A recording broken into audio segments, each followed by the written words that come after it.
En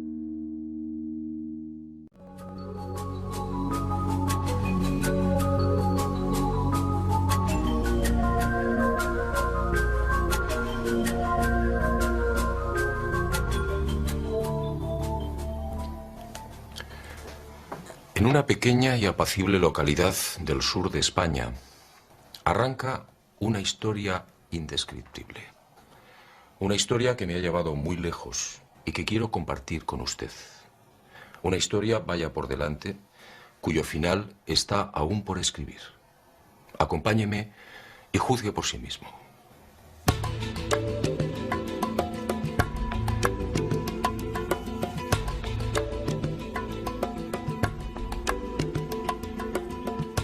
Todo empezó una luminosa mañana de julio. Dionisio Ávila es un hombre sencillo, muy querido y respetado por sus paisanos. No sabe leer ni escribir. Su vida ha sido igualmente elemental: el campo, la familia y los amigos.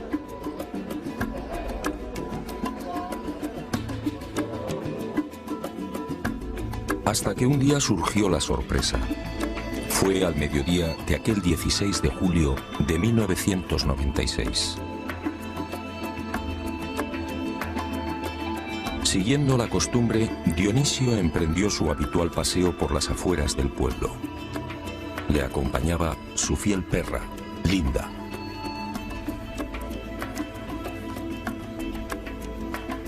Ocurrió al llegar a lo alto de la loma de los Barrero, a poco más de medio kilómetro de Los Villares. Linda se mostró inquieta. En el lugar se percibía un absoluto silencio. Al principio, desconcertado, el testigo no supo qué hacer. Linda había desaparecido. Pero Dionisio continuó observando. ¿Qué era aquello?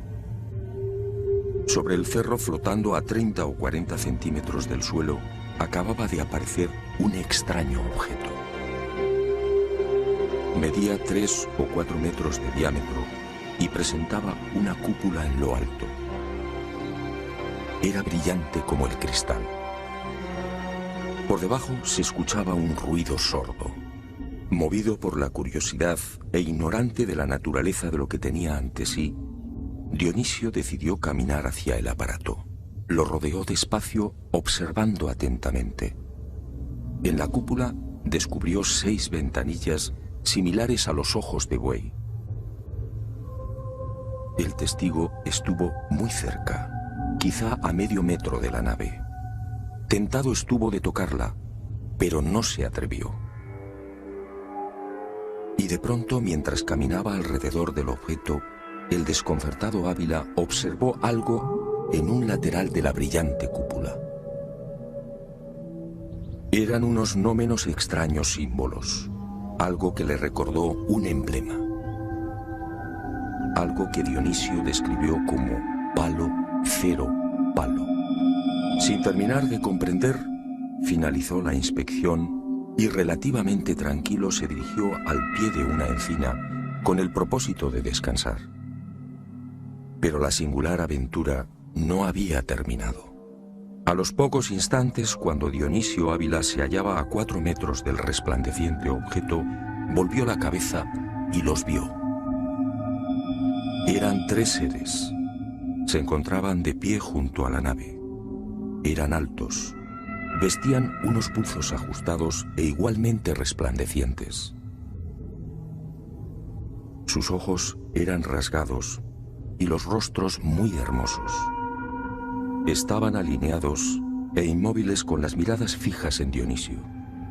Fue entonces cuando empezó a sentir miedo. Súbitamente, sin que el testigo supiera de dónde partió, surgió en el aire una pequeña luz, lo que Dionisio definió como un lucerillo, algo similar a la luz de una bicicleta. El misterioso objeto fue a caer directamente a los pies del asombrado anciano. Ávila no lo dudó. Se agachó y tomó el pequeño objeto. Pero, oh sorpresa, el lucerillo ya no era una luz. Era una piedra. Una piedra esférica con la superficie grabada por unos enigmáticos símbolos. Y entre esos signos, algo que Dionisio ya había visto en la cúpula de la nave. Palo, cero, palo. Cuando nuestro hombre, atónito, acertó a levantar la vista de la piedra, allí, en la loma, no había nada. Seres y naves se habían esfumado, y presa de un pánico incontenible, terminó huyendo refugiándose en su casa.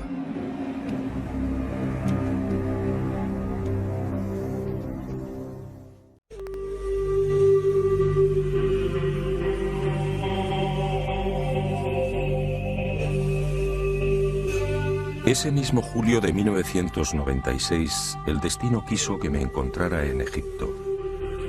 Pero aquel no fue un viaje normal y corriente. Misteriosamente empujado por una serie de extrañísimas casualidades, me vi obligado a demorar la prevista ascensión al Sinaí, la montaña sagrada. Y mi esposa y yo decidimos relajarnos buceando en las cristalinas aguas del Mar Rojo.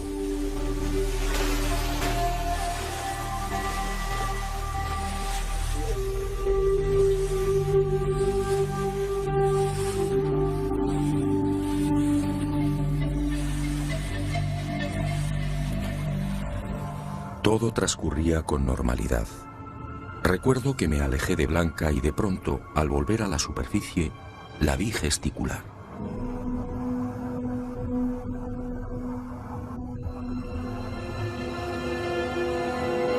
Al llegar a su altura, el corazón me dio un vuelco.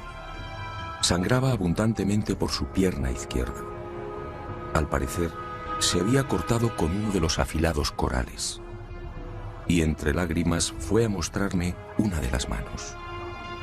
Había perdido un anillo de oro. Al sentirse herida por el coral, instintivamente llevó su mano a la herida. Fue cuestión de segundos. Al sacar la mano del agua, el anillo de oro ya no estaba. No tardé en comprender que la búsqueda del anillo era una labor poco menos que imposible.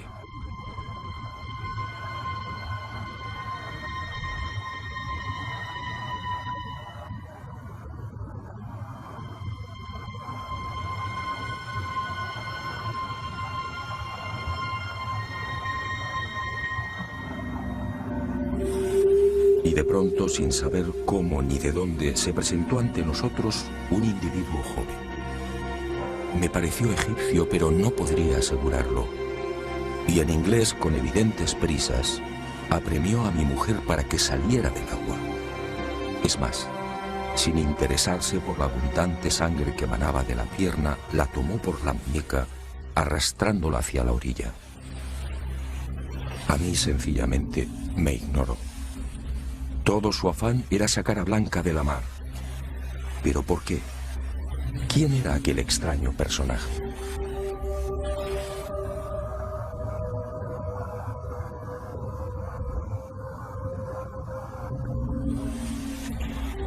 Las respuestas a estas interrogantes llegarían poco después.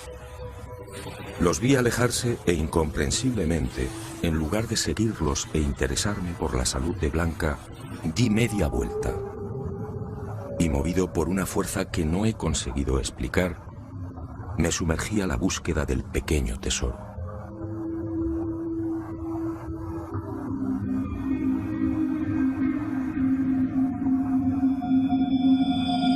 Buceé en círculo, descendí una y otra vez explorando las agujas de coral y los paños arenosos. Pero tal y como imaginaba, el anillo no apareció.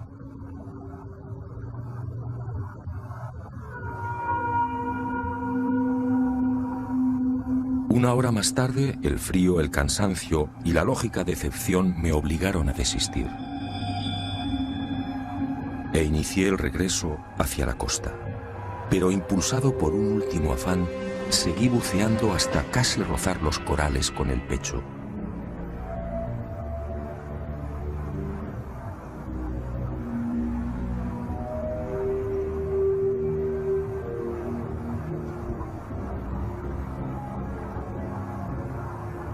Y en el último instante, cuando estaba a punto de ponerme en pie, un destello me mantuvo en el agua. Me sujeté a los corales y fijé la vista en el reducido fondo arenoso que tenía ante mí. ¿Qué era aquello? Se hallaba casi enterrado, pero brillaba con gran fuerza. Increíble. Buscaba un anillo de oro y acababa de encontrar uno de plata.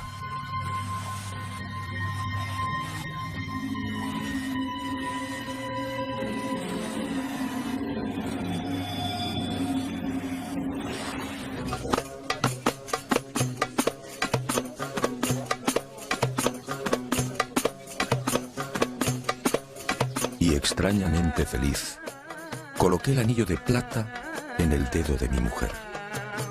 Curioso, encajó perfectamente. En cuanto al extraño personaje que arrastró a mi esposa hasta la orilla, nadie supo darnos razón. La búsqueda por Sar el Sheikh fue infructuosa.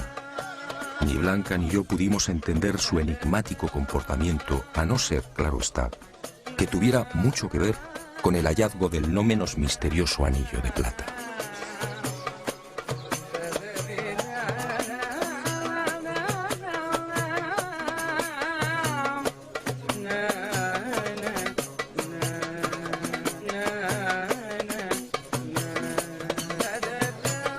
Y otro tanto sucedió con el hipotético propietario del anillo. Todas las gestiones resultaron inútiles. Nadie lo reclamó. Nadie lo había extraviado. Parecía como si lo hubieran depositado en el fondo del Mar Rojo para que yo lo encontrara. Algún tiempo después, al descubrir las singulares propiedades del anillo, me ratifiqué en esta cada vez más sólida sospecha. Pero no adelantemos acontecimientos. En esta mágica historia conviene caminar despacio, paso a paso. Fue en ese mismo verano, a mi regreso a España, cuando supe del incidente en Los Villares. Estudié muy a fondo el testimonio de Dionisio Ávila y también los grabados de la pequeña piedra esférica, y sinceramente quedé desconcertado. Palo, cero palo en la cúpula de la nave, en el lucerillo y también en el anillo encontrado en la mar, al sur de la península del Sinaí. Y todo en el estrecho margen de 9 días. ¿Casualidad? Lo dudo.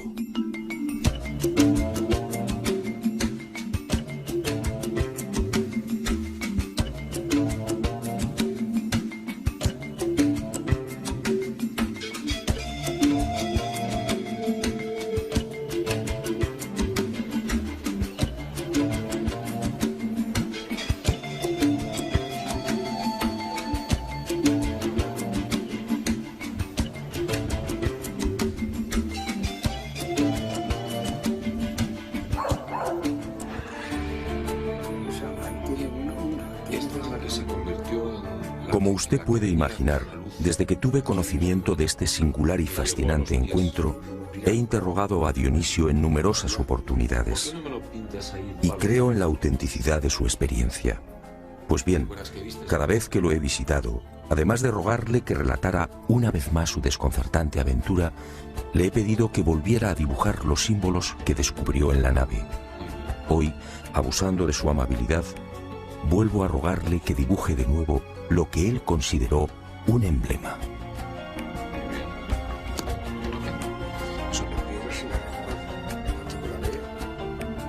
Yo creo que la fontanilla tenía un cerco, ¿te me entiendes? ¿A qué clase de misterio me enfrentaba? Se trataba de un mensaje. Pero la extraña historia no termina aquí.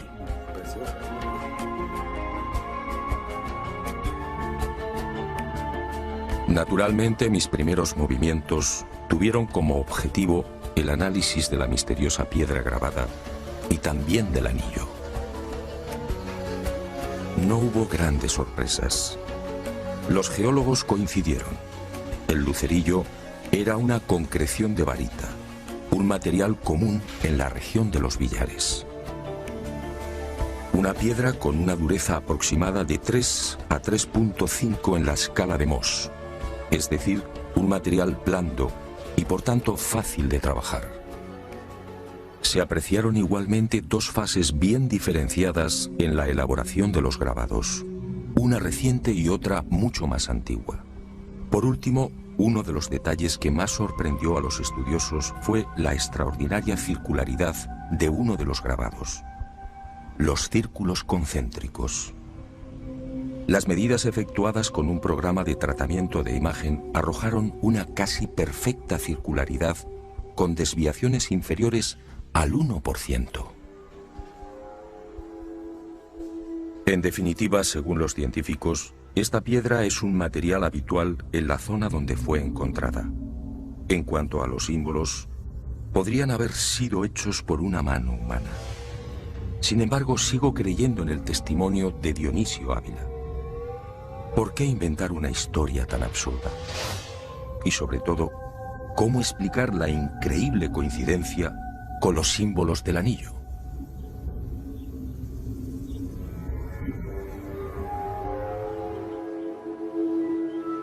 Y como si de un mágico plan se tratase, con el transcurrir de los días fueron surgiendo nuevas y sorprendentes casualidades.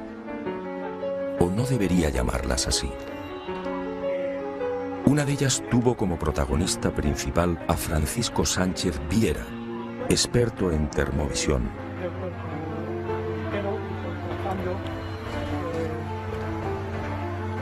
Un sistema especializado en la medición y fotografía de la temperatura de las líneas eléctricas y, en general, de cualquier cuerpo.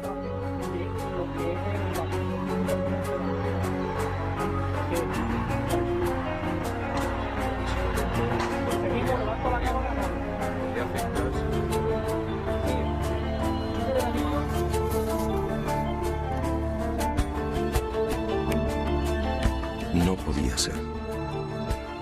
Al enfocar el anillo de plata con la cámara de termovisión, quedamos perplejos.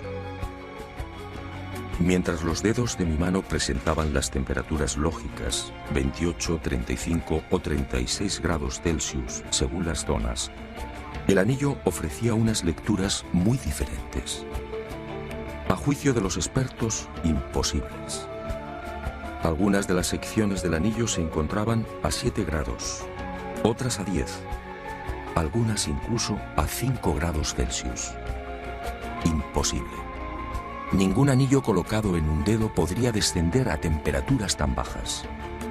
Y mucho menos cuando la temperatura ambiente en esos momentos era de 18 grados. Pero lo más increíble es que a pesar de las lecturas tan bajas, el anillo al tacto se presentaba caliente. ¿Qué clase de anillo había encontrado en el Mar Rojo? Tratando de racionalizar el aparentemente absurdo comportamiento del anillo, lo sometí a nuevas pruebas y exploraciones. Más sorpresas. Al retirarlo del dedo, los termogramas arrojaron un espectáculo desconcertante. El anillo aparecía rodeado de una especie de halo blanco, una luz que no es visible a simple vista. ¿De dónde procedía esa energía? ¿Me encontraba ante algún tipo de tecnología no humana?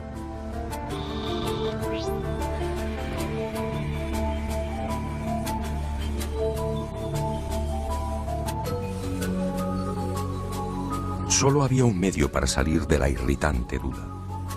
Y así lo hice. El anillo fue depositado esta vez en los laboratorios del Instituto de Ciencia de Materiales, dependiente del Consejo Superior de Investigaciones Científicas de España. Y fue sometido a nuevas pruebas explorando sobre todo su naturaleza interna.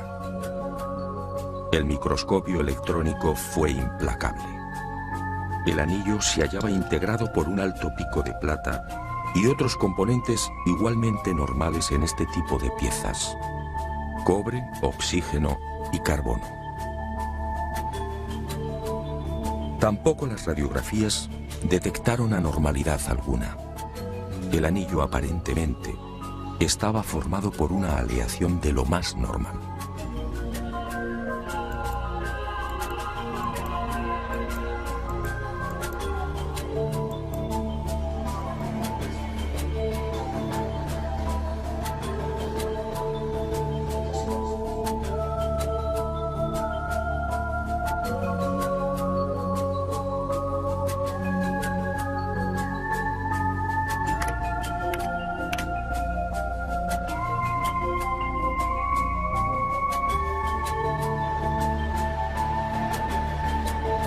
Pero las sorpresas no terminaron ahí. Algunos de los especialistas que habían conocido la piedra esférica de los billares lo apuntaron en varias ocasiones. Aquellos símbolos guardaban gran semejanza con el alfabeto bereber, una lengua casi desconocida y que todavía se habla en el Sáhara. En una de mis pesquisas, mientras interrogaba a toda suerte de expertos en bereber, fui a tropezar con la imagen de una estela de piedra. Y en ella, entre otros signos, descubrí los ya familiares palo, cero, palo. ¿De nuevo la casualidad? No, por supuesto. Y en esos instantes supe que iba por el buen camino.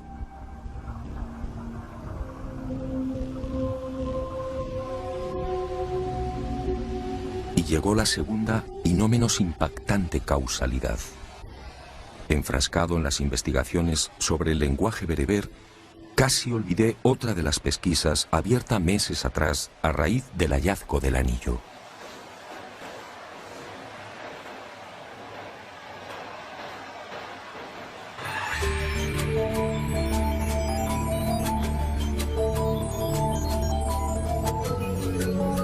Desde el primer momento, cuantos llegaron a contemplar dicho anillo se mostraron de acuerdo. Los símbolos que lo adornan podían ser interpretados como un lenguaje binario, en este caso integrado por 9 unos y 9 ceros, 9 palos y 9 ceros. Y durante meses expertos en computación se afanaron por desentrañar aquel enésimo enigma. Los esfuerzos fueron inútiles. De la secuencia en cuestión solo se obtenían largas series de números sin orden ni sentido. Hasta que uno de estos especialistas, oficial de la Armada Española, tuvo una genial intuición.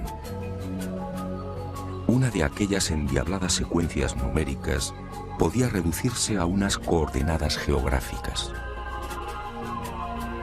La nueva y decisiva sorpresa estaba al caer.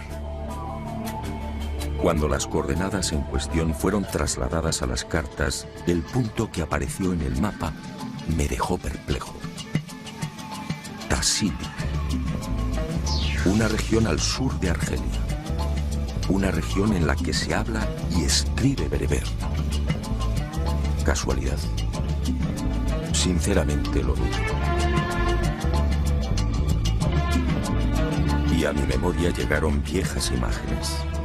¿No era este el desierto en el que el célebre geógrafo, arqueólogo y paleontólogo Henry Lott había catalogado miles de pinturas rupestres? ¿No era este el lugar en el que fueron pintados extraños seres con escafandras y trajes espaciales?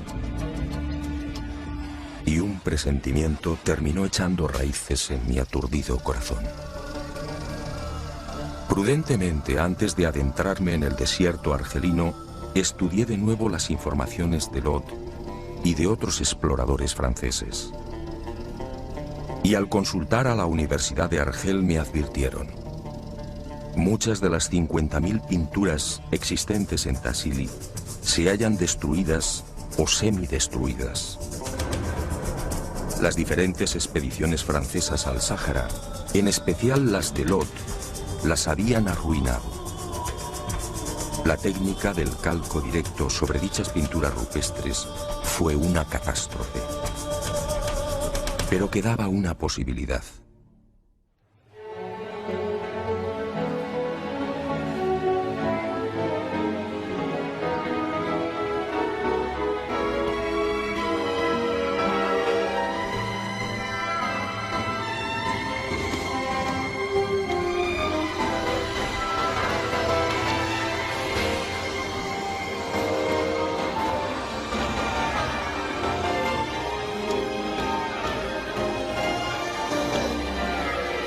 Y uno de mis informantes en Argel señaló el Museo del Hombre en París. Allí en los sótanos, casi en secreto, se conservan las copias de muchas de las pinturas de Tassili, tal y como eran antes de ser pulverizadas por Lot y su gente. Y el destino, una vez más, fue benevolente con este viejo soñador. Por primera vez, unas cámaras de televisión lograban penetrar en los sótanos del Museo del Hombre, confirmando las sospechas de la Universidad de Argel. Más de 2000 calcos, en efecto, permanecen en el olvido, amenazados por las ratas y la suciedad. Y Planeta Encantado los filmó en exclusiva. Aquello, sin embargo, no fue suficiente. Algo seguía empujándome hacia el corazón de Argelia. Tenía que pisar el Tassili.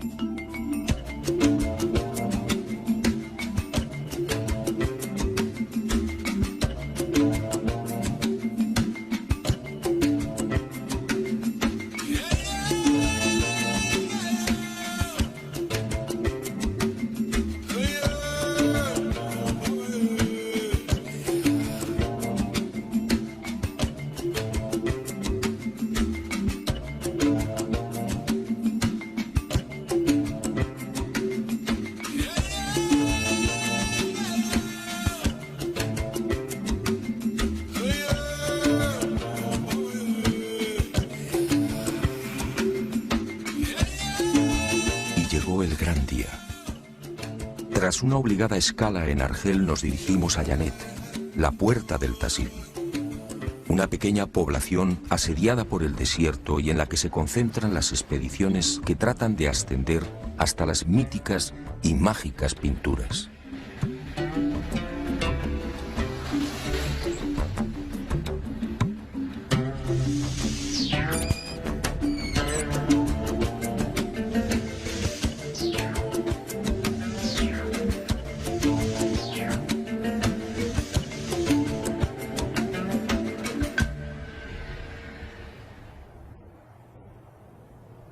Lugar obligado en el que se contratan guías, porteadores, provisiones, agua y caballerías. El Tassili no dispone de carreteras o pistas. El camino solo puede hacerse a pie. Y tras varias jornadas de preparación, el equipo al fin se dispuso a librar la primera gran batalla.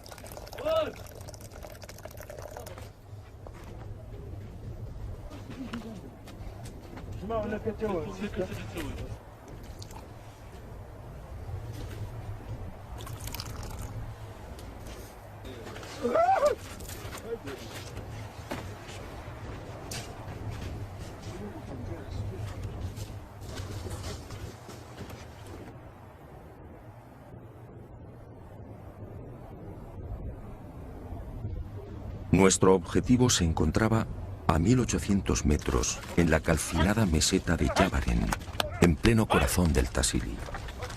Allí nos aguardaba la primera exploración, el examen in situ de unas pinturas que han dado la vuelta al mundo. Entre los arqueólogos son conocidas como los cabezas redondas, unas misteriosas figuras datadas en 9000 años aproximadamente. Indiqué. Al iniciar la marcha hacia la gran meseta tuve que contenerme. Ardía en deseos de llegar y verificar qué clase de conexión podía existir entre los llamados cabezas redondas, el suceso de los billares y el desconcertante anillo de plata. ¿Se trataba en verdad de astronautas descendidos en aquellos parajes en plena edad de piedra? Y si fuera así, ¿con qué objetivo? Para la mayoría de los científicos, esas imágenes, los cabezas redondas, solo son una misteriosa manifestación artística de los hombres del Neolítico. Figuras antropomorfas, quizás simples máscaras. Por supuesto, no aceptaron mi hipótesis. La comunidad científica no cree en la visita de seres no humanos, y mucho menos en la antigüedad. La ascensión se prolongaría durante 6 interminables horas. Y fue más dura de lo anunciado. A la violenta inclinación del terreno y a la agresividad de barrancos y desfiladeros vino a sumarse un calor tórrido y sofocante y el permanente peligro de los escorpiones y la cerastes, la víbora del desierto, agazapada bajo las piedras o en las brechas del granito. El tortuoso camino nos obliga a desviar las reatas de burros. Los animales caen una y otra vez, y el guía previsor los dirige por una senda más larga y menos penosa. Aún así, 2 de los asnos caen fulminados por el esfuerzo. Finalmente, la expedición corona la cima de la gran meseta.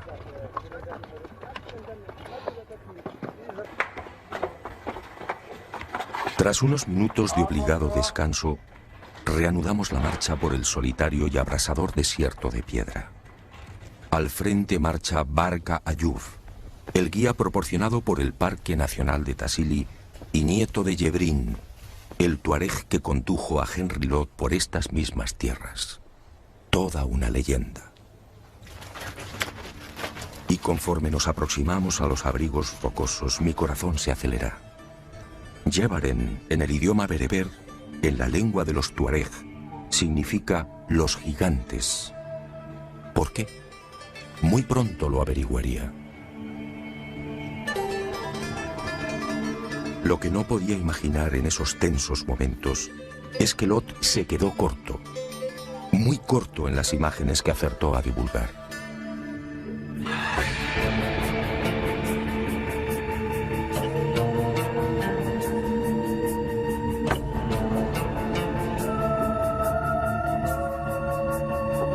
Los cabezas redondas, allí estaban. La verdad es que las imágenes precisan de pocos comentarios. Me quedé sin habla. Solo deseaba contemplarlas. ¿Qué representaban aquellas pinturas elaboradas en pleno neolítico hacía ya 9000 largos años?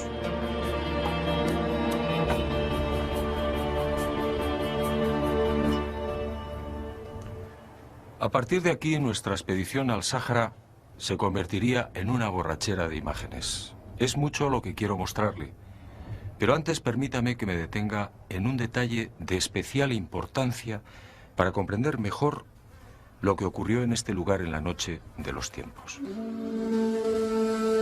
Al examinar las escenas de caza y los animales, es fácil percatarse de algo realmente asombroso.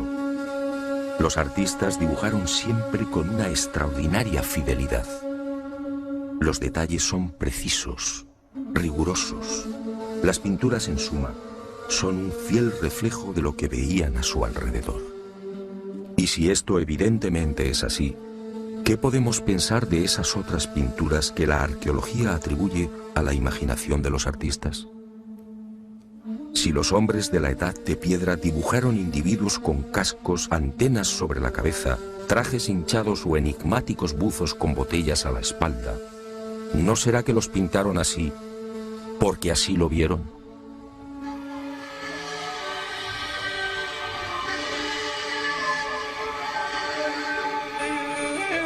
Hecha esta importantísima precisión, prosigamos con nuestros descubrimientos. ¿Por qué manos de 4 dedos? Observe la unión de la escafandra con el resto del traje. ¿Por qué el pintor se molestó en dejar perfectamente trazadas las arrugas? ¿Qué tribu en aquel tiempo utilizaba trajes de una pieza y con botas? ¿Qué significan esos enigmáticos dibujos sobre las escafandras? ¿Se trata de algún tipo de antena? ¿Un sistema de comunicación con las naves o entre los seres que descendieron a tierra? Yo diría que sí. Así pudieron captarlo los habitantes de Yavaren, y así lo plasmaron en las paredes. ¿Y qué decir del objeto representado junto a este nuevo astronauta? ¿Pura imaginación del artista o el vivo retrato de una nave que lo acompaña en su descenso a tierra? Fíjese en la línea clara y contundente que marca la separación entre el casco y el traje. ¿Estamos ahora ante algún tipo de medusa como pretenden los arqueólogos? ¿Una medusa a 1800 metros sobre el nivel del mar y a casi 2000 kilómetros de la costa más cercana? No, mi teoría es otra. Alguien, hace 9000 años, observó un objeto similar a este. Una nave no humana en pleno ascenso o descenso. Y el artista la inmortalizó, dibujando incluso el posible sistema de propulsión. En cuanto a los objetos con dos patas abundantísimos entre los miles de pinturas del Tassili, mi hipótesis es la misma. Objetos posados en el suelo, mostrando los trenes de aterrizaje. Y entre tantas pinturas, algo que nos llamó poderosamente la atención. Unos círculos coloreados en rojo y blanco, dispersos aquí y allá, y con un diámetro siempre idéntico, 18 centímetros.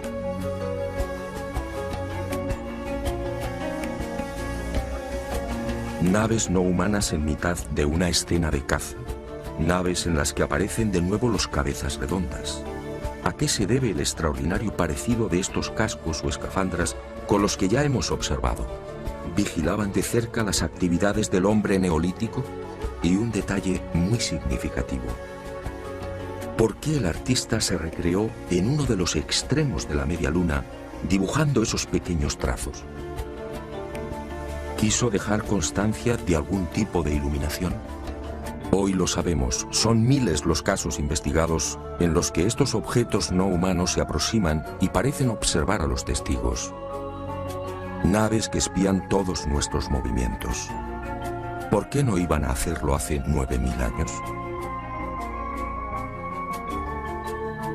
La expedición prosigue por el desolado y abrupto desierto. Cada jornada exige un nuevo esfuerzo, entre 10 y 15 kilómetros para alcanzar la siguiente estación pictórica. Y siempre a pie. A la meseta del Tassili no llegan los 4x4.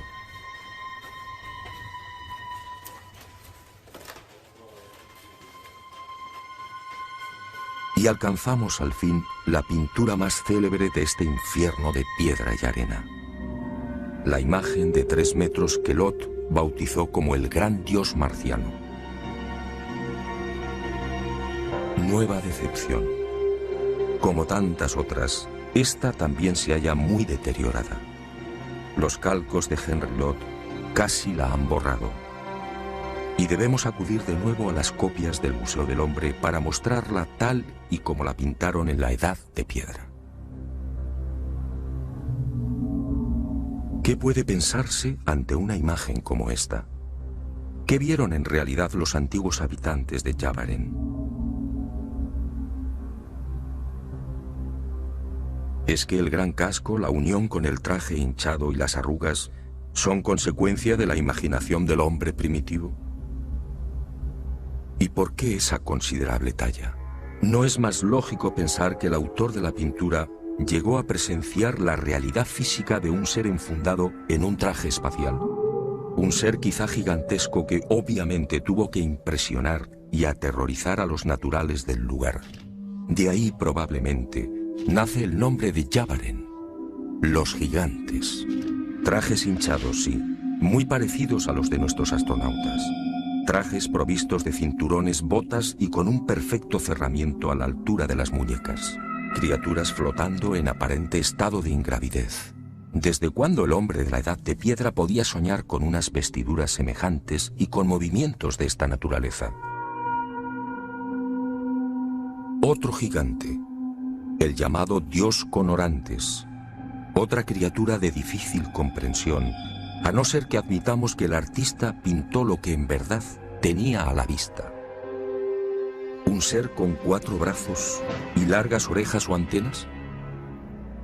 Yo también dudé hasta que supe del caso registrado en 1955 en Riverside, California. Allí al menos 7 testigos vieron a plena luz del día una criatura prácticamente igual a la que ahora tenía ante mí. ¿Casualidad? No lo creo.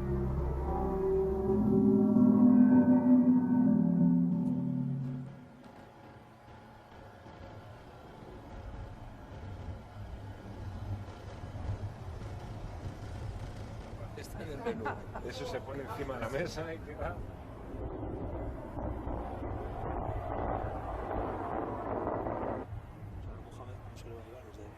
Y el Sáhara argelino se cobra una nueva víctima. Esta vez se trata de Mohamed, nuestro cocinero. Ha caído desde 10 metros de altura y debe ser evacuado con presteza. Pero el equipo no se rinde.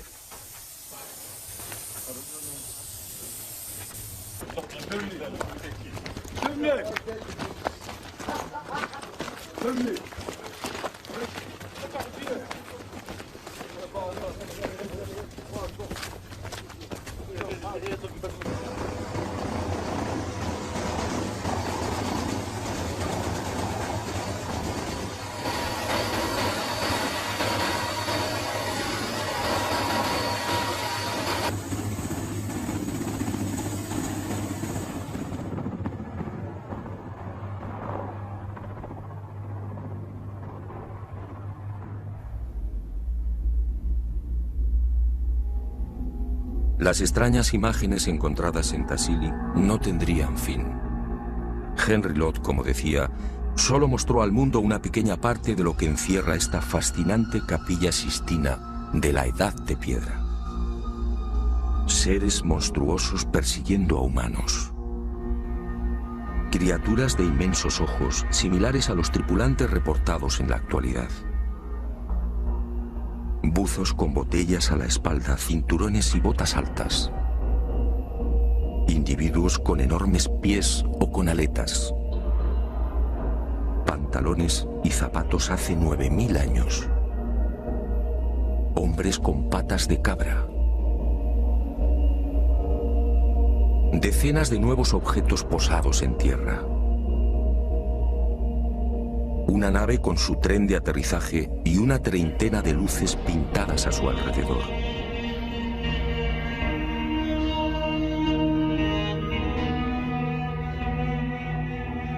Y siguen los gigantes. ¿Se trata de un ser humano? Otra criatura de enorme cráneo se presenta fundida con la imagen de un objeto circular al que el pintor ha dotado de una serie de largos apéndices. Como en escenas anteriores, estos trazos solo pueden indicar luz o sensación de movimiento. Nuevos objetos con idénticos apéndices. En uno se aprecian los mismos dibujos que lucen las escafandras de los cabezas redondas. Y un capítulo igualmente desconcertante. Animales desconocidos. Si los hombres del Neolítico pintaron lo que veían con exquisita fidelidad, ¿qué son estas figuras? ¿Hipopótamos con dientes de carnívoro? ¿Avestruces con 4 patas? ¿Felinos con 8 dedos en cada mano? ¿Centauros? ¿Unicornios? ¿Pero cómo es posible? Siempre creímos que centauros y unicornios eran pura leyenda. ¿Seres con cabeza de insecto? ¿Estaríamos ante algún tipo de experimento genético por parte de los gigantes que descendieron en Tassili? Los misterios, en efecto, se empujaban unos a otros.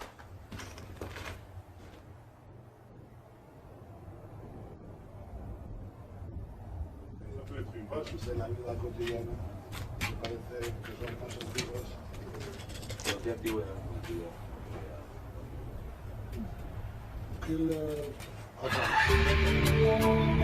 Pero sin duda una de las pinturas que más me impresionó fue la localizada en plena meseta de Yavaren.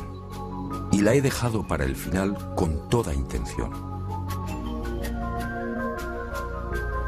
También la erosión y los desaprensivos han terminado arruinándola. Pero lo que queda de ella resulta muy significativo. No conocemos su antigüedad con exactitud, pero según las modernas técnicas basadas en espectrómetros de aceleración de masas, utilizadas en pinturas de la misma etapa, esta que usted contempla podría remontarse a 8000 o 9000 años. quizá más. Para su mejor y más rápida comprensión, hemos elaborado unos dibujos gemelos a los que aparece en la roca. ¿Y qué vemos? Algo sencillamente asombroso y por supuesto imposible para la ciencia. Un ser con escafandra y ligado a un objeto circular por un tubo. Un objeto a su espalda perfectamente trazado con una doble línea y con no menos extrañas llamaradas o luces en su interior. Un ser que porta algo a la espalda. Algo similar a lo utilizado por nuestros astronautas. Un ser que parece arrastrar hacia sí o hacia la nave a un total de 4 mujeres desnudas. Una de ellas con un niño. 4 mujeres de claro perfil negroide. La pintura no precisa muchos comentarios. ¿Qué sucedió en este lugar hace 8.000 o 9.000 años? ¿Se mezclaron los gigantes con las hijas de los hombres? ¿Se llevaron a cabo experimentos genéticos? Como decía el maestro, quien tenga oídos, que oiga. Una mano mágica parecía habernos llevado hasta el corazón de Argelia. Las coordenadas marcadas por el anillo de plata habían acertado de pleno. Ahora estaba seguro. En aquel bello y abrasador desierto, en plena edad de piedra, unos seres no humanos descendieron y actuaron. Se trataba de los mismos que fueron vistos en España y que arrojaron la piedra esférica a los pies del testigo. No me di por satisfecho. Aún quedaban algunos enigmas por despejar.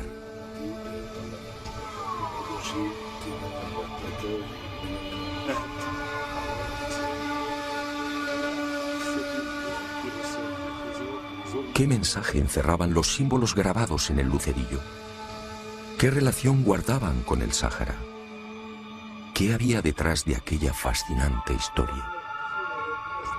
La aventura, en efecto, apenas había comenzado.